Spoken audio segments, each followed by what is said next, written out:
Refer to Section 1 of the construction guide. When building any size easy DIY Murphy bed, you have a couple options when it comes to cutting your lumber. You can cut the lumber at home, using a circular saw, or a track saw if you have one. You can also get your wood cut at Home Depot, or Lowe's. They offer cutting services when you purchase the wood at their store.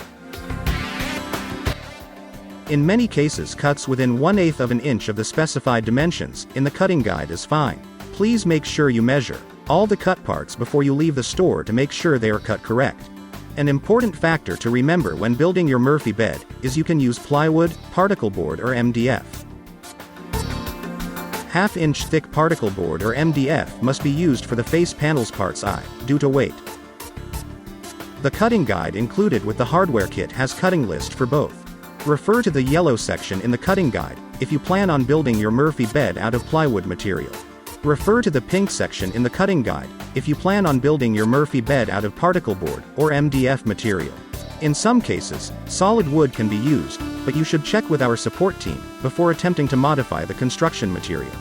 When purchasing your lumber at your local lumber store, please try to choose plywood sheets that are not warped. This is especially important for the cabinet sides of the bed. For the bed frame sides and struts, we recommend you use 1x2 solid pine, or similar. Remember that 1x2 really means 3/4 by 1.5. For the bed frame sides and struts, we recommend you use 1x2 solid pine, or similar. Remember to use hearing protection when cutting your lumber at home.